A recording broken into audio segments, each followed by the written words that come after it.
আপনি যদি জানতে পারেন আপনার চারপাশের প্রতিটি হাসি, প্রতিটি মুখোশের আড়ালে লুকিয়ে আছে খুনের গন্ধ, আর সেই খেলায় আপনি হচ্ছেন শিকার নাকি শিকারী, আর তখন আপনি কি করবেন?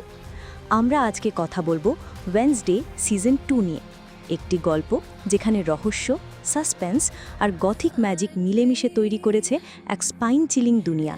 সিজন 2 এর শুরুতে আমরা দেখি ওয়েডনেসডে অ্যাডামসকে, আমাদের গল্পের নায়িকা, যাকে এক সিরিয়াল কিলার বেসমেন্টে বন্দি করে রেখেছিল, যে তাকে মারতে চাইছিল। কিন্তু ওয়েডনেসডে নির্ভীক এবং সাহসী ছিল, আর সে বলছিল কিভাবে সে এখানে এসে পৌঁছালো। আর গল্প চলে গেল 6 সপ্তাহ আগে, যখন ওয়েডনেসডে গুডি অ্যাডামসের বই থেকে নিজের ক্ষমতা নিয়ন্ত্রণ করা শিখে ফেলেছিল। তার শৈশব থেকে একটাই স্বপ্ন ছিল, বিখ্যাত সেই সিরিয়াল কিলারকে খুঁজে বের করে হারিয়ে দেওয়া, যে ছোট ছোট মেয়েদের খুঁজে বের করে মেরে ফেলত। একদিন কিলার ভুল করে অপরাধস্থলে অপহৃত মেয়েটির খেলনা ফেলে দেয়, যা ওয়েডনেসডের সঙ্গেই হাতটি কুড়িয়ে নেয়। সেই হাতের নাম থিং।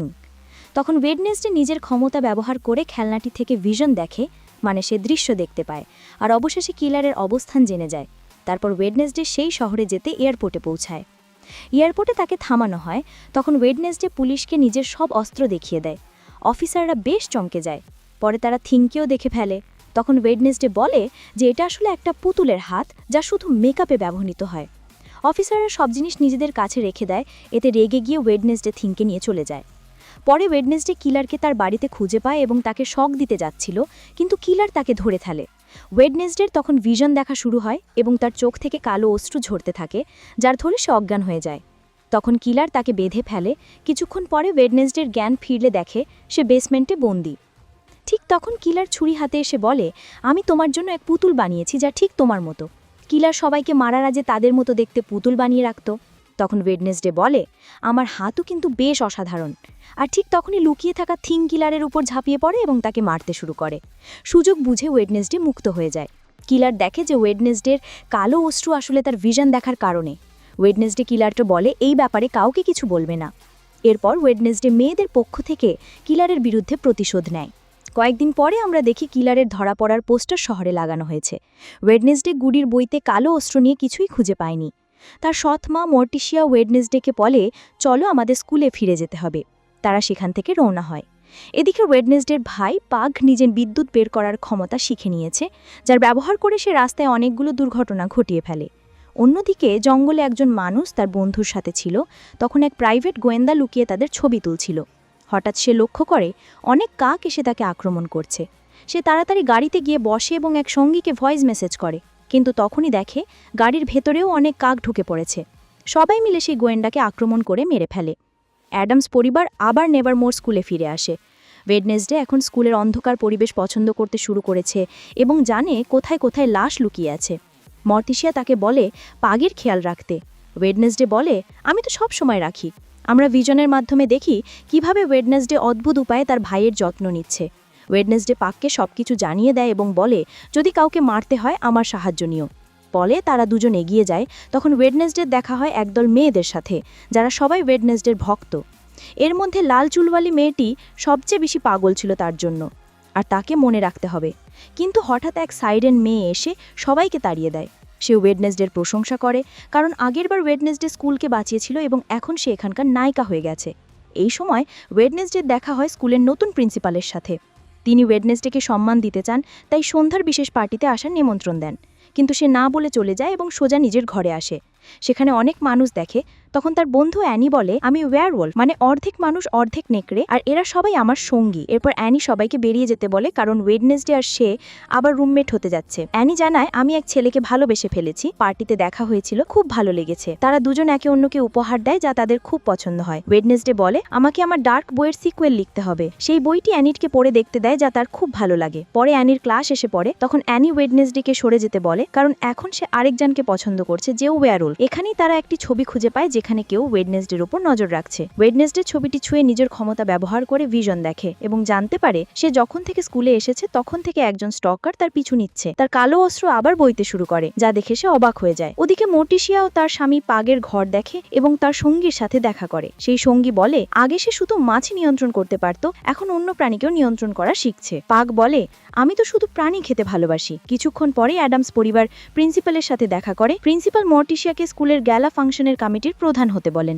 আগে এই কাজটি করতে এক ধনী ছেলের মা, কিন্তু এবার সে পদ ছেড়ে দিয়েছেন, তাই সেই ছেলে এবার স্কুলে আসেনি। প্রিন্সিপাল তাদের স্কুল থেকে দূরের একটি বাড়িতেও থাকার ব্যবস্থা করে দেন, যা মর্টিশিয়ার খুব পছন্দ হয়, কিন্তু ওয়েডনেসডের একেবারেই ভালো লাগে না। মর্টিশিয়া বলে, ঘড়ি এখন তোমার সাথে কথা বলছে না, আমি এখানে থেকে তোমাকে সাহায্য করতে পারি। তোমার মতো ক্ষমতাওয়ালা একটি মেয়েকে আমি আগেও সামলেছি। ওয়েডনেসডে বুঝে যায় যে মর্টিশিয়া তার বোনের কথা বলছে। মর্টিশিয়া তার আর্টের কথাও বলে এবং জানায় তোমরা দুজনেই একই রকম, একই ক্ষমতা নিয়ে। ওয়েডনেসডে বলে, আমার চেয়ে বরং পাগের চিন্তা করা উচিত। এত বলে সে চলে যায়।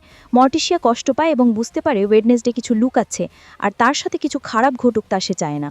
ওয়েডনেসডে আর থিং জঙ্গল থেকে ফিরছিল, তখন তারা দেখে পুলিশ প্রাইভেট গোয়েন্দার লাশের তদন্ত করছে। নতুন শেরিফ জেনে গেছে কাকের আক্রমণে সে মারা গেছে। ঠিক তখনই ওয়েডনেসডে দেখে এক লোক তাকে দেখে দৌড়াচ্ছে। ওয়েডনেসডে তাকে তাড়া করে ধরে ফেলে। লোকটির নাম ক্যালভিন, সেও একজন গোয়েন্দা। সে বলে যে গোয়েন্দা মারা গেছে, সে আমার বন্ধু ছিল, আর আমরা দুজনে একটি কেসে কাজ করছিলাম যেখানে আমরা আউটকাস্টদের সাহায্য করতে চাইছিলাম, মানে যে বাচ্চার বিশেষ ক্ষমতা আছে তাদেরকে। এবং ছিল যে আমারও ছেলে আউটকাস্ট, সে হলো টাইলার, যার কথা ওয়েডনেসডে জানতো যে এই সময় জেলে আছে। ওয়েডনেসডে বলে টাইলার তার খারাপ কাজে শাস্তি পেয়েছে।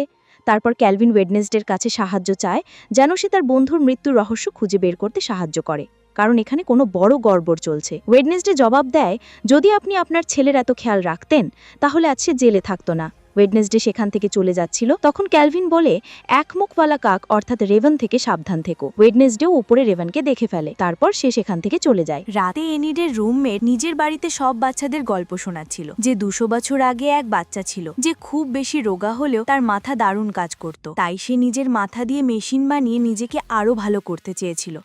তারপর সে এক মেশিনওয়ালা হৃদয় বানালো যাতে সে নিজেকে পাল্টাতে পারে এবং সেটা নিজের শরীরে বসিয়ে নিল, যার ফলে সে পুরো বদলে গেল।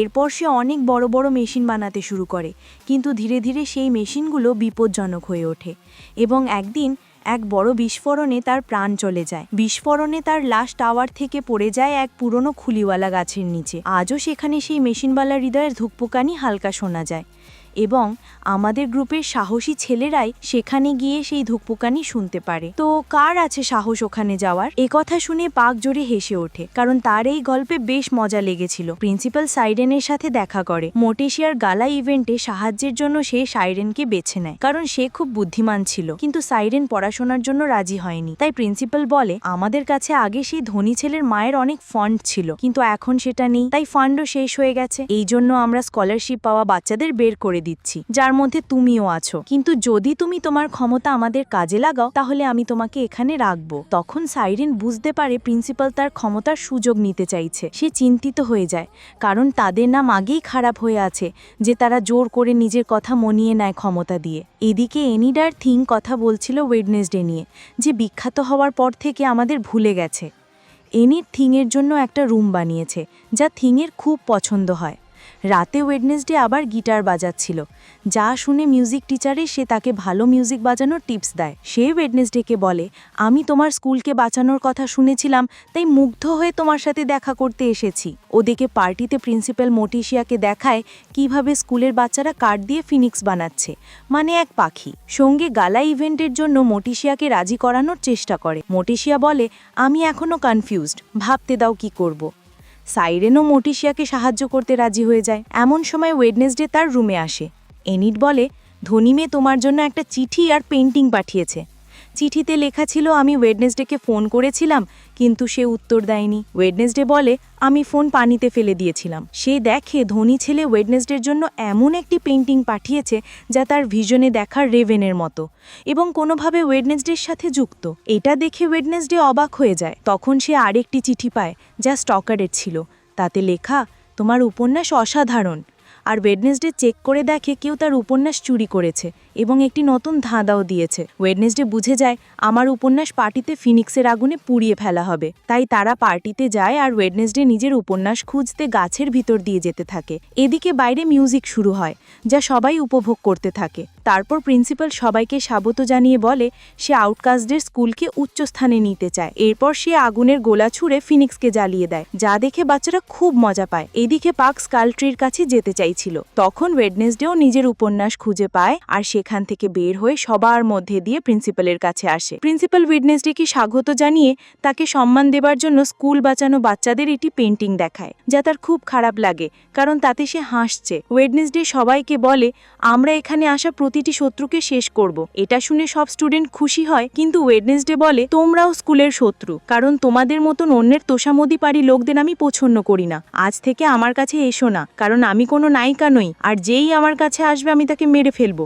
তারপর সে পেন্টিংও পুড়িয়ে দেয় আর সবাইকে রাগ করে ছেড়ে চলে যায়, যা দেখে এনিডও রেঙে যায়। রাতে পাক স্কাল্ট্রির কাছে এসে মেশিনওয়ালার হৃদয়ের ধুকপুকানি শোনার চেষ্টা করে, কিন্তু হঠাৎ কিছু বেরিয়ে আসে যাতে পাক দূর এগিয়ে পড়ে। ভুলে তার হাত মাটিতে লাগে এবং সে মাটিতে বিদ্যুৎ ছাড়ে, যার ফলে সেখানে কবর দেওয়া লোকটি জীবিত হয়ে ওঠে, যে উঠে পাককে দেখতে থাকে। এটা দেখে পাকও খুশি হয়। এদিকে এনিড ওয়েডনেসডেকে ছোঁয়া মাত্র ওয়েডনেসডের ভিজন হয়, যেখানে কবরস্থানে কাকের মাঝে এনিডের কবর দেখা যায়। এনিড পেছন থেকে ওয়েডনেসডেকে জড়িয়ে ধরে বলে, আমি তোমার কারণেই মরেছি। এই ভিশন দেখে ওয়েডনেসডে কষ্টে কুঁকড়ে যায়। তখন এনিড আর মোটেশিয়া তাকে দেখতে থাকে। কিছুক্ষণ পর ওয়েডনেসডের জ্ঞান ফেরে এবং সে মোটেশিয়ার সাথে বাড়িতে থাকে। মোটেশিয়া বলে, তোমার ক্ষমতা তোমার নিয়ন্ত্রণের বাইরে চলে যাচ্ছে, যার ফলে তোমার কালো অশ্রু আসছে। আমার বোনের সাথেও এমন হয়েছিল, তাই এখন তোমাকে গুডির বই দিতে হবে, কারণ এটা তোমার ক্ষমতা বাড়াচ্ছে। ওয়েডনেসডে বলে, গুডি আমাকে এই বই দিয়েছে আর আমি তোমার সামনে মাথা নত করব না। এত বলে সে রাগ করে চলে যায়। ওয়েডনেসডে স্কুলে ফিরছিল, তখন তার মনে পড়ে ক্যালভিন আমাকে কাক থেকে সাবধান করেছিল।